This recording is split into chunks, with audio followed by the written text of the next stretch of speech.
Hi, listeners. Before we dive into today's episode, I wanted to let you know that this episode is sponsored by The Draw Shop, and we've got something exciting for you. Let me ask you something. Have you ever been asked what you do? We all get asked this, right? Have you then answered and then got the response of totally glazed over eyes or just the look of someone politely smiling, but definitely not caring? It sucks. I know, I've totally been there on both sides, actually. That's why my team and I at the Draw Shop now offer a service to help you perfect your elevator pitch so that people immediately understand how you can make their life better and so that you can use this anywhere in your marketing. It's the single statement that compels your prospects to take action right away. Here's what happens. You meet with an expert copywriter on our team to define the problem you solve, how you solve it, and the transformation your customers experience after working with you. From there, we'll turn that into a short and sweet elevator pitch just for you and create a compelling one-page visual story to help the world better understand your business and how you can help them. For a special limited time offer, we are offering you this service for 1/3 the usual price, valued at $1,500. Yep, 70% off. Again, this will only be available for a limited time, and we've already seen incredible results with our clients changing this one single statement. So to get your word perfect pitch today, head to www.thedrawshop.com/elevator pitch now. That's www.thedrawshop.com/elevator pitch. Okay, let's get into today's episode. You would literally die without other people. And some people might go, well, that's not true. I'm a hermit in my house and I don't need anybody else. I'm telling you right now, without the cooperation of people, you would be dead most likely in weeks or if not months.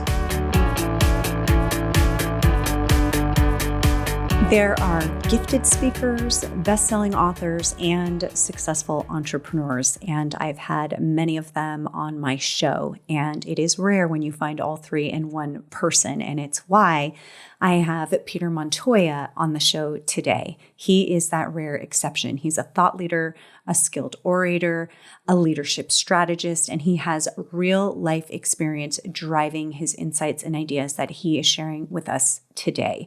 He's sharing human behavior. He's sharing high performance teams and how to get your team to be high performing. He's talking about community and the importance of it, team culture. How do we show up as a leader? That's his specialty, is leadership development. And I continuously have questions on that topic. So I feel so honored that Peter joined me today. And I think you'll hear by the end of this episode that we need to have him back because there's so many more things that we can go into. And there is an incredible amount of information that you'll get just from this one. And it's all going to be noted in the show notes. But I, for one, am always such a fan of numbered items that I can actually execute on and have actionable items that I can tackle. So that's what Peter's giving us today. And it's all around, operating in a virtual world. If your business is totally virtual right now, or it's temporarily virtual, or wherever you're at right now, it's also really showing up as a leader consistently in your business and what a real leader actually is, kind of like what the old school leader was and what a leader looks like today. We're also talking about loneliness because that's a real thing too, and the importance of socializing and how can we do that and how can we help each other and how can we create a community. These are just some of the things that we're talking about today, and they're so great. I was taking notes, so you may hear me taking notes throughout because I'm like, oh my gosh, definitely need to implement that with my team.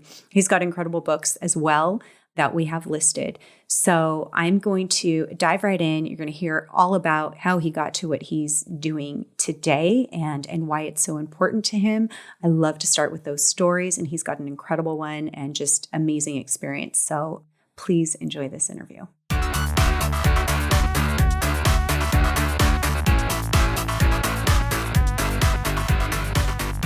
Peter, thank you so much for being with me today. I'm really looking forward to this interview. Me too. I'm thrilled to be here. What we're going to be talking about is it's important at any time, but it's especially important right now. We're going to talk about leadership.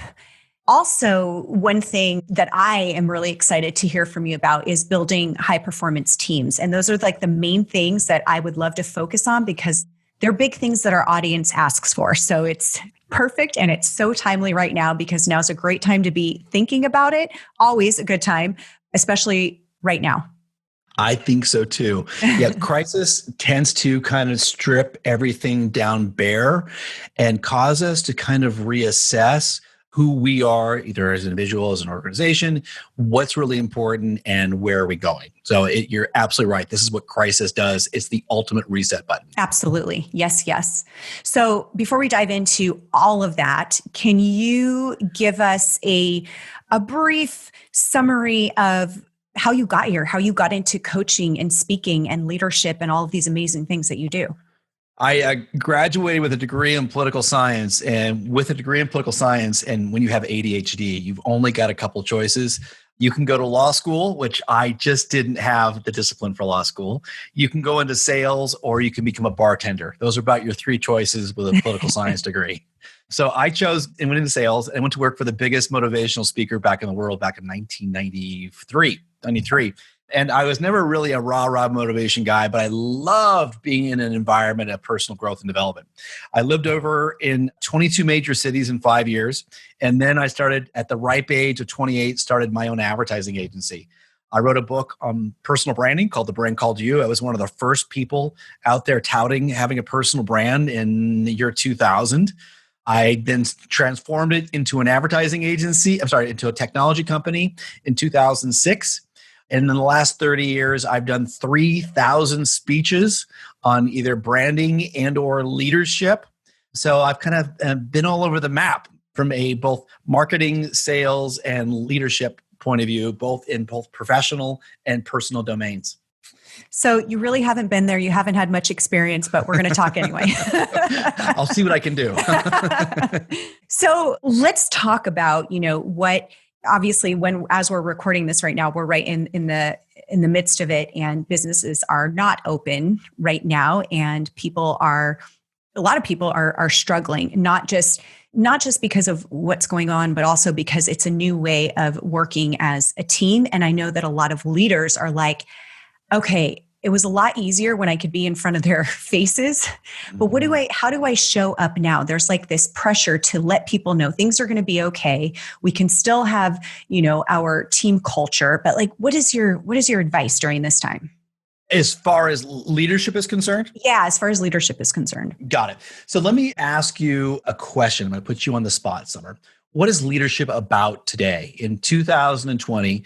And I think leadership today is very, very different than it was in the 1960s, 70s, 80s, 2000s. What would you say the key to good leadership is today? Gosh, I agree with you there. I think leadership used to be like looking up to your boss and him kind of, I envision this cartoon and then somebody like pointing the finger at you when you've done wrong, someone you're scared of. And I personally think now.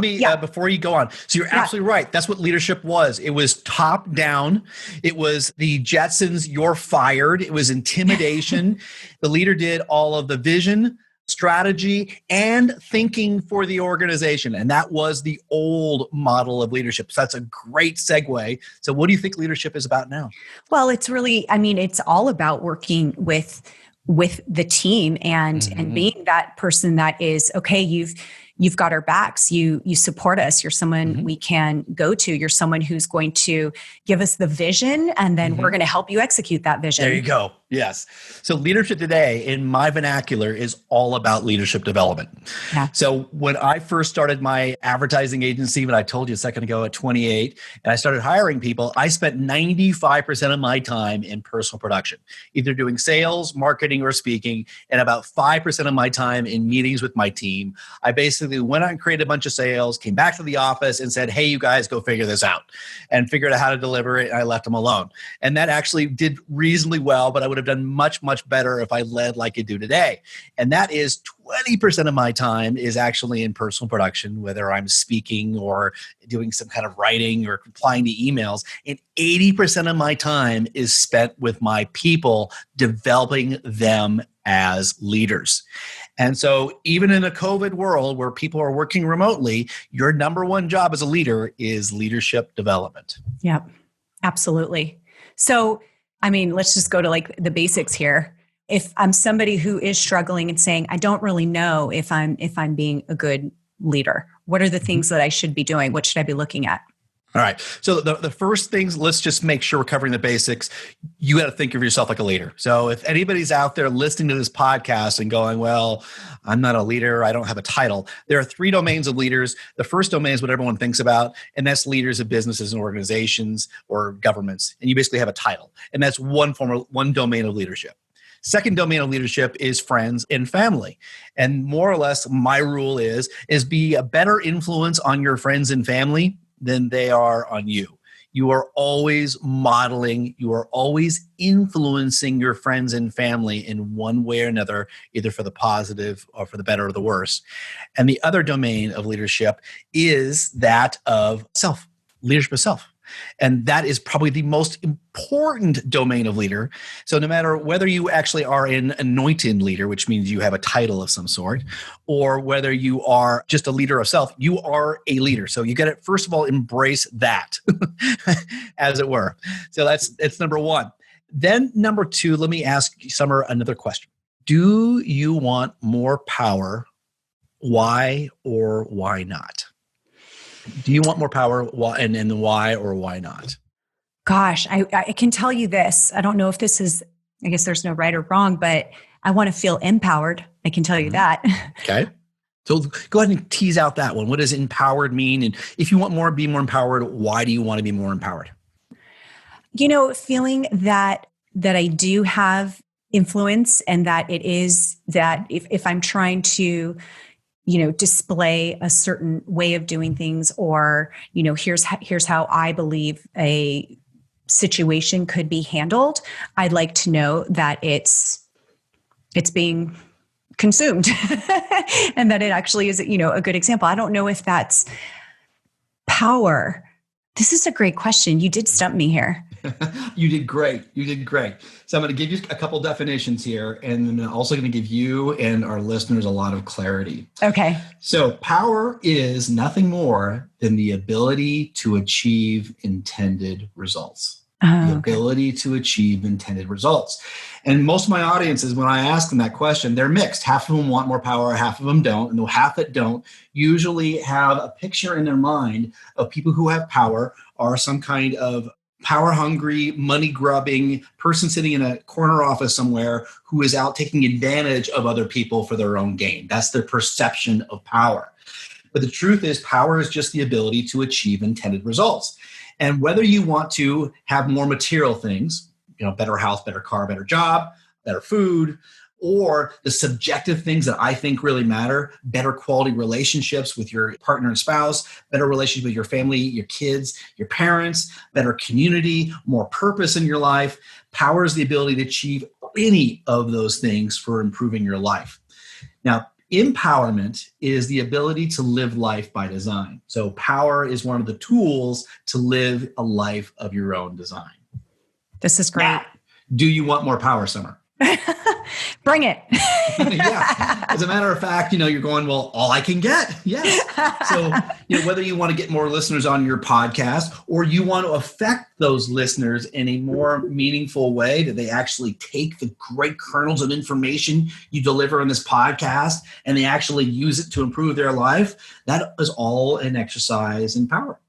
Go ahead. Full transparency. When you ask a question like that, sometimes it's like, oh shoot, if I say yes here, I'm going to come across as, a control freak, or, right. There's actually, baggage. Yeah. So I love that we just did that little exercise there. You bet.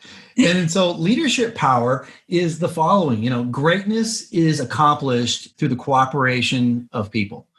So, first of all, whether an individual realizes it or not, is you would literally die without other people. And some people might go, well, that's not true. I'm a hermit in my house, and I don't need anybody else. I'm telling you right now, without the cooperation of people, you would be dead most likely in weeks or if not months. You couldn't get electricity. You couldn't get water. You couldn't get gas. You couldn't get food. All of those things requires the cooperation of this amazing system that we have, this global civilization, to provide you those things. And if we went even one step farther and took off everything that was ever given to you or that you've ever acquired through the cooperation of others and left you naked in the forest, you would last maybe a day or two before you perished, either from exposure or from a predator of some sort in the forest. So it is impossible to exist without the cooperation of others. You know what? This is so great. And I know that this is something you speak on a lot, which is another epidemic, which is loneliness. Yeah. And as you're saying this, it's so interesting because we're in a day and age where we can be connected via social media. We have devices, we can text, we can this, there's all these things to keep us quote unquote connected. However, there is such a high rate of loneliness and depression. Can you speak to that and like what the heck is going on? Yeah, it's one of the areas that's near and dear to my heart. We are really facing a loneliness epidemic. I think that loneliness is the new cancer. So here's what the research tells us. The research tells us, well, actually, I'll ask you a couple of questions here, Summer, so we can have a conversation. Yes. Give me your best guesses, no wrong answers. How many hours per day does the average human being need of social contact to have optimum health? Minimum anxiety, minimum stress, a feeling of belonging and connection and purpose in their lives. How much time per day does the average American need in order to feel optimum health in a social context? Okay, I'm going to guess here. 4 to 5 hours? You're right on the mark. So 3 to 4 hours is what the research says, but you're right there. So we'll call it 4 hours. Okay. All right. Now, how much time is this is pre-COVID, how much time is the average American actually getting per day of good social contact? Now, by the way, good, quote unquote, is very subjective. I would imagine it's not watching a movie. It's not playing a video game. It's actually where you're having some level of face contact. You're actually seeing them. So good is a little bit subjective. But how much time is the average American getting per day pre-COVID? What's your best guess? Gosh, this could be sad. You know, I'm thinking average wise, right? What are they getting? Like an hour or two? Yeah, is that the average? 41 minutes a day. Oh, the average person is getting, and that's including work time as well. So it's an average across, work, home, and all the rest. Only 41 minutes a day. Now, how much time is the average American spending on screens? Computer screens, television screens, tablets, phones. How much time per day is the average American spending on screens? Like 46 hours a day. You're not far off. Oh my gosh. But I would guess like 20, at least 12 hours. Yeah, you're right in the bound here. It's 11 hours and change, 11 hours and 45 minutes. So yeah, so here it is. We need 3 to 4 hours of social contact. We're getting 41 minutes a day of social contact, and we're spending nearly 12 hours a day on screens. And which is the reason why all of the diseases of despair, which are stress, anxiety, depression, suicide, addiction, are all going through the roof.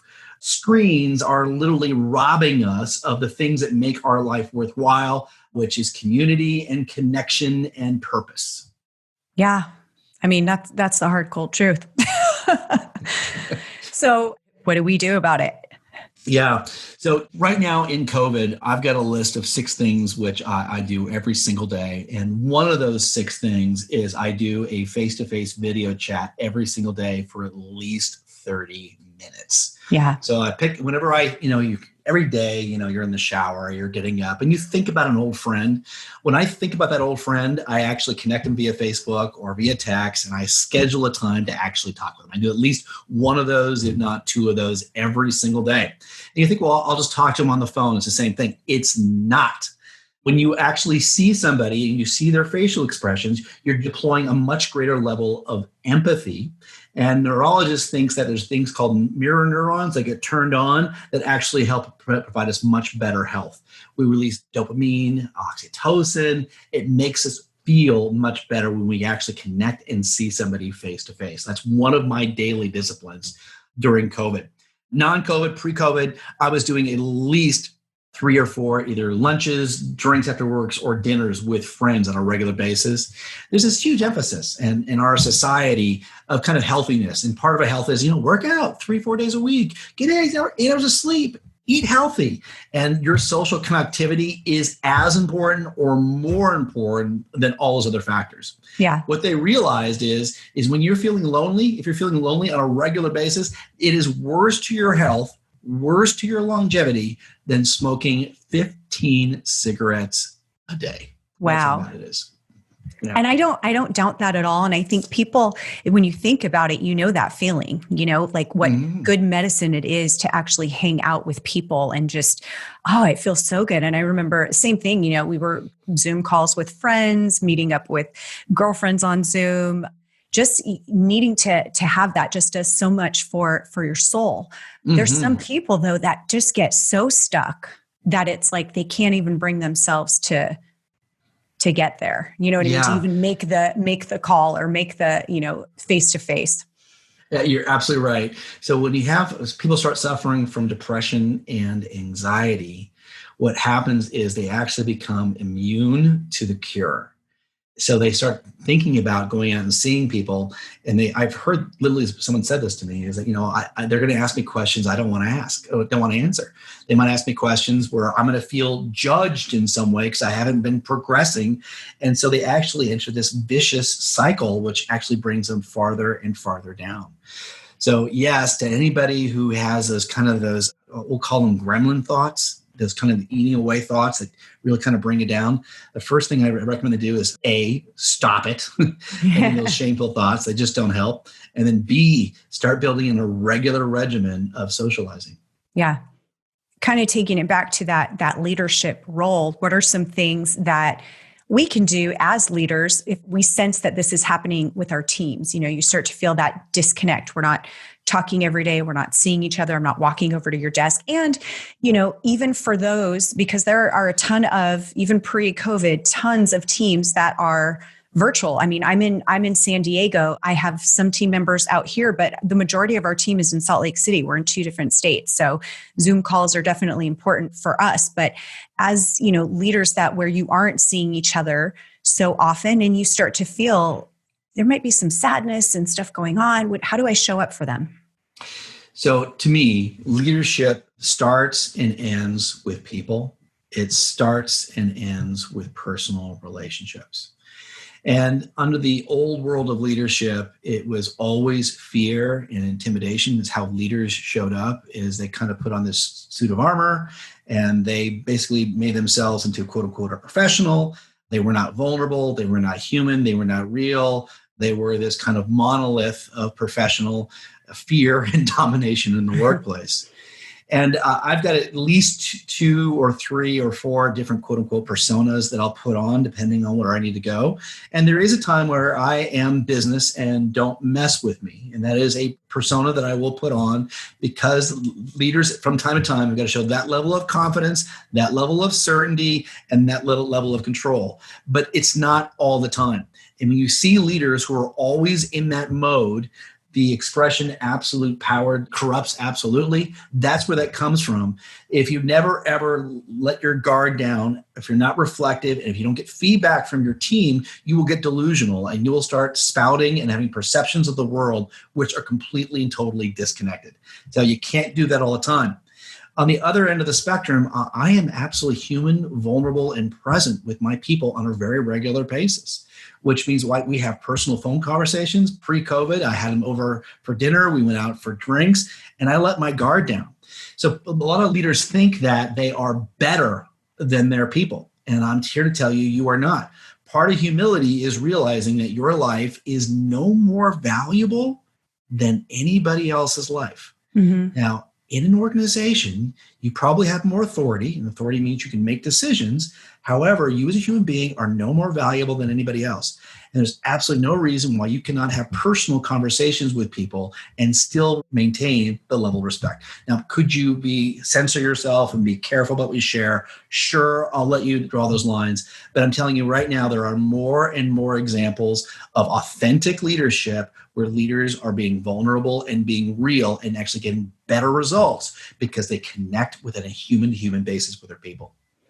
I love that. And I really hope that more people are doing that and feel comfortable. Well, might not feel comfortable at first, but feel confident enough to do that. I couldn't agree more. So Can we talk about community? Mhm. And in, any type of workspace, again, considering virtual as well, what are some of your best tips in terms of creating a community that does feel very connected? That's a great question. So I've got hundreds and hundreds and hundreds of friends, but all of my friends for the last 30 years had been disparate friends. And not desperate, but disparate, which means they didn't know each other.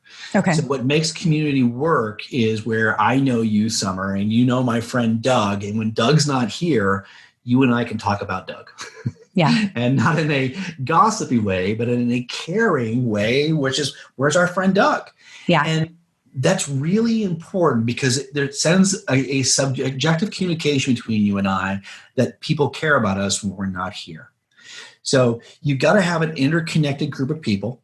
You've got to have, number one, shared relationships. So I know you and you know my friend Doug, and Doug knows our friend Jeanette, and Jeanette knows both of us. You got to have those interconnected relationships. You got to have shared experiences. Shared experiences, especially around the area of suffering. Yeah. What? Yes. When I say suffering, I don't mean bad pain suffering, but one of the best communities I have is my CrossFit community. And every single day we go in and do a workout of the day, which is incredibly painful. And we jointly suffer through these workouts together. So you got to have these big, huge challenges, things you do together, which are hard. Shared experiences, especially hard experiences, is one of the most important ways of connecting. And we also have shared purpose, which you have friends who are basically on the same wavelength as you. They realize that the goal of life is the same. My moral compass is very strongly pointed toward maximizing human well-being. I don't do with people, I live in Orange County, I don't do that well with people down in Newport Beach because they're really more about personal enrichment. How can they make themselves richer and get more famous? And that's not really my game. My game is about maximizing human well-being. So I don't have friends that are from there as much.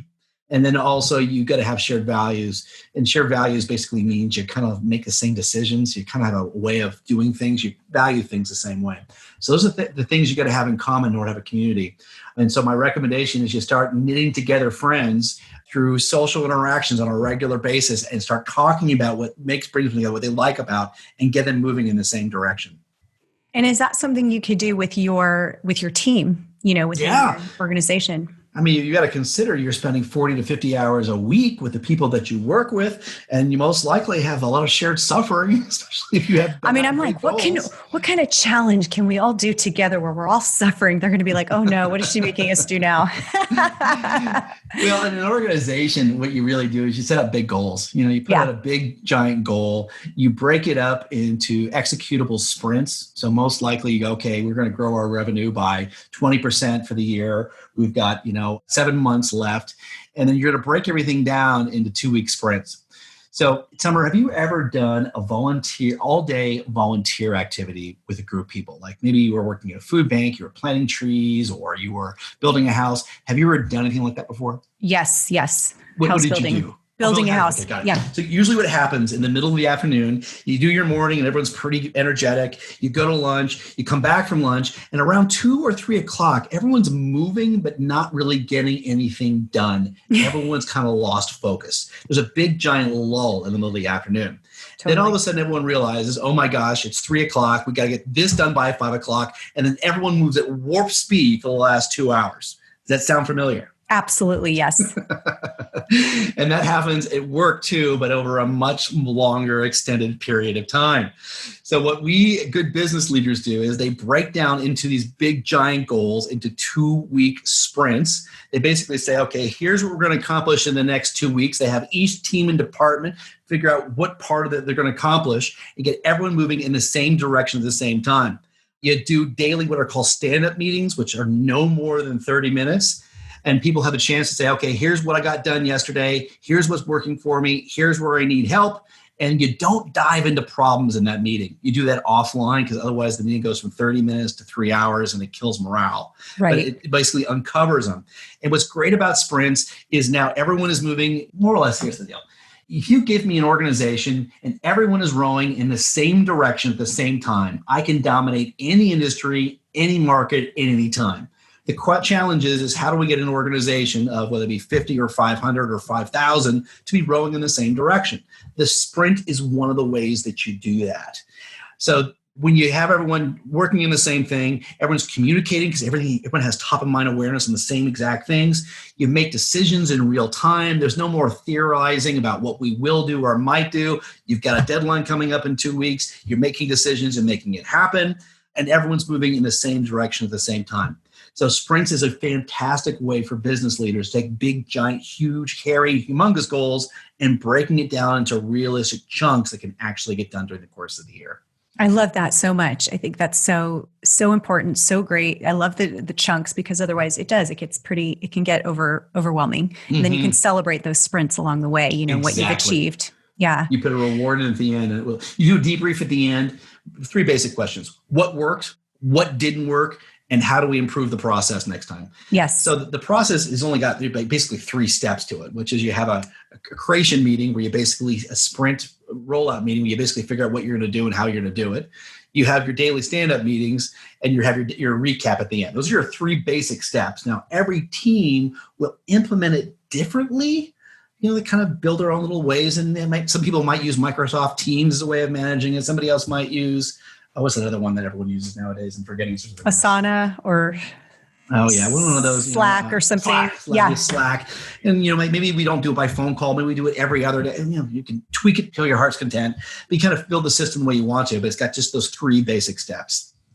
I love that so much. So this is kind of getting me into thinking about high performance teams. We want our teams to be high performing if we're going to, accomplish these sprints. What are some of and I know we can't cover all of it, but what are some of your main things that you can share with us for having a high performing team? Once again, I'll ask you another question here, Summer. Based on the current trajectory of civilization, do you think humanity is going to be better off or worse off in 50 years? Worse. Yeah. So the reason I bring that up is every organization that actually has a mission or a purpose to improve humanity automatically has a leg up on everybody else. So the first work I do with any organization is called the Cradle. And the Cradle is around mission, vision, and purpose, and making sure that your organization is actually out there solving a problem that people in your organization and civilization cares about. Now, if you are not solving a problem, then most likely you better be making a heck of a lot of money in order to paper over the awful things you are doing to the planet or to people. So I want to work with organizations who are actually trying to solve problems in the world in whatever little part that might be, whether it be housing or food or longevity. So that's the companies I work with in the Cradle to make sure you're building a purpose and a meaning and a vision that people get excited about. People will not, honestly, I've worked for corporations before where all they care about is making money. And it's a transactional relationship. I'm there to make the money and trade my time for money, but my heart's not in it. And if you want people who are passionate and go the extra mile, you got to give them a reason to get up out of the morning and work really, really hard. And that is something that benefits humanity. That's where it starts. Yes. Oh my gosh, that is so true. All right. Then step 2, we want to install really great firmware. So if you had a computer, you have a hardware, which is the actual physical computer. You have the firmware, which is the software that tells the computer how to operate. And then you have the software. Well, your software are their company values. Those are the values which are very unique to you. However, I really believe every corporation, every organization should have the same firmware in it. And those are a couple of different, we'll call master values or operational values that really make the organization go. So let me give you a couple of those. The first one is integrity. And integrity, we actually break down into 4 different parts. And obviously it means telling the truth, doing what you say you're going to do, keeping your agreements. But it also means making sure that every time you are engaging with other people, it's a win-win scenario. Right. And then also it means being whole. And that means being as free as you possibly can from violations of others or where you have to forgive somebody else. You got to be whole along those things too. So integrity is an operational value. Number 2 is absolute responsibility. And absolute responsibility is owning the situation independent of blame or shame. And we want people in an organization who own the situation without pointing fingers at other parts of the organization or the people. If it is to be, it's up to me. I went glossed over a really big one, which is absolute responsibility, but that one is really important too as an operational value. Another one is humility, and humility is the realization that you are no better than anybody else. It is the ability to look at yourself objectively and get feedback. And then also the desire to find your mistakes as quickly as you possibly can. So when you make mistakes, when I make a mistake, I want to know that I made the mistake as close to the moment that I actually made it so I can apologize and rectify the situation. Oh, absolutely. So humility is another really big one. And the last one is skepticism. And skepticism is making decisions, the best decision possible for the organization. It's a way of looking at the world and weighting your belief to an equal amount of evidence. So, you might say, Peter, what are the planets in our solar system? And I would go with, my memory isn't all that good. So I'd go, maybe it's Mercury, Venus, Earth, Mars, Saturn, Jupiter, something along those lines is my best guess. I wouldn't give that a whole lot of confidence because I don't know that information all that well. And so I would use words to go, I think this is what it probably is. And obviously when we make decisions in business, we want to make decisions based on what we know. Yep. So all decision-making, all leadership, all human cooperation begins with a common understanding of what the facts are. So skepticism is really important, both professionally and personally. And so those are our 4 pieces of firmware that we put into every single organization that we work with. And then with the firmware, then you can create the ones that are actually, the values that are actually important to you. Values are how we aspire to behave and make decisions. That's what a value is, how we aspire to make decisions and behave. I like that. Yeah. And then culture is actually how we do. Yes. Actually behave, make decisions and behave. These are so good. And I can tell you right now, listeners, in our show notes, all of this will be mapped out step by step, which is going to be so great because there's just so many great takeaways. Because I love, we all love listening to something and you want to take notes, but most of us are listening in our car or, kind of walking around, maybe doing some chores around the house while you're listening to the podcast. You want to take notes, but all of this will be in the show notes. This is so great. I want to talk about, before we close this up, I want to talk about your book, The Brand Called You, because just the title alone is like, I'm intrigued. Yeah. But talk to us about the book and why the book. So I actually wrote the first version of that book almost 20 years ago at a time when personal branding was barely a glint in anyone's eye. And then I was really heavy in personal branding for probably about 8 years till 2008. And then I just kind of transitioned out of it. But personal branding, more or less, for lack of a better word, it's 2 things. Number one, it's your specialization. What are you known for? Who are you? What are you about? And then secondly, it's your reputation. And so whether you know it or not, you absolutely have a personal brand, which means there's a reputation about you and people have a thought about what you are. And personal branding is a really great doctrine of looking at how to improve your influence of other people. So personal branding and leadership have got a whole lot in common because leadership is about influence, nothing more and nothing less. And that's what personal brands are about too. So personal branding is actually a pretty effective leadership development tool as well. Because the whole idea is you want to be able to get in front of your audience, whether your people or your clients. You want to speak and have them follow you wherever you want them to go. That's what branding and leadership is both about. I love that. And where can we find that book? Because I want to have a link to that as well. Yeah, that one is in Amazon. Yeah. Perfect. And I've got 2 more books in the works. One is called Meeting Without Walls, How to Lead the Perfect Virtual Meeting. Virtual meetings have become a really important leadership modality. And that one will probably be in Amazon in a month or 2.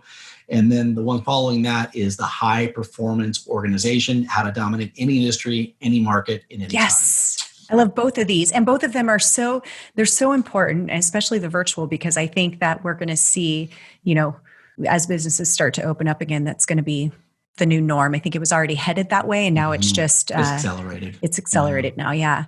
This is so great. Where else can people find more information about you? Well, I wrote a book on personal branding. So if you want to find me on the web, you would go to petermontoya.com. That's where you would find me. Awesome. And I'm a leadership strategist, a speaker, and author. And I work with companies to basically instill this high performance organization, to walk through the cradle, the firmware, and then we'll call the machine. The machine is actually, how do we actually lead? We touched on a little bit of the machine. The machine was in part, we talked about the sprint protocol. Then we've got, of course, got coaching, presenting, leading in meetings. Those are all part of the tools in our toolbox for actually implementing leadership systems in an organization. Is there a certain size company that you tend to work with or range? So, there's who I target, but I get outside of my target all the time. I like closely held businesses, usually professional services. However, I've gotten nonprofits, I've gotten schools, I've gotten local municipalities, and then I also get large corporations as well. However, I really like working from the top down, which means when I work with business leaders, we actually put in systems and tools that start with your employee agreements, your interview process, and your onboarding. So that when you're bringing people in, you're basically indoctrinating them into your leadership system versus coming and training on it later. Oh, that's incredible. I love that so much. I can't wait for the next 2 books to come out. Thank you. I'm flattered, Summer. Thank you. Nice to say. Well, Peter, this has been amazing. So many good things. Hopefully, I don't know if you could hear it, but I was scribbling and taking notes here because I have things that I want to implement with my team. So that's how I know it's good. I'm like, oh, we've got to have this in the show notes. Thank you so much for being with us today. Again, all of everything that Peter talked about will be there, links and to his book. So you said 2 months from now, we'll have to maybe update and put those books on there when they're available. Absolutely. You'll have to let us know. Will do. And Summer, I'm be flattered to come back anytime you might want to have me. I've always got more and interesting things to say. Oh, I think so. And I think this was such a great, kind of a high level look at everything, but we could literally have an episode just on those individual, pieces of the firmware. What I mean? We could talk about integrity for a couple hours and absolute responsibility and skepticism and humility. Yeah, we could do a show on each one of those. Yeah, Easy. Definitely. We'll definitely have you back. Thank you so much. Thank you, Summer. Hey guys, I just want to say thank you so much for listening to this podcast. If you haven't already done so, would you do me a favor and go subscribe and review this podcast? My goal is to continue to deliver you content that will really move the revenue needle in your business and give you up-to-date content on anything else that can dramatically help your business. You can also find us at thedrawshop.com/podcast, where you can comment on the podcast or contact us directly with any issues you'd like me to address. Thanks again. I really, really appreciate you listening, and I'll see you next time.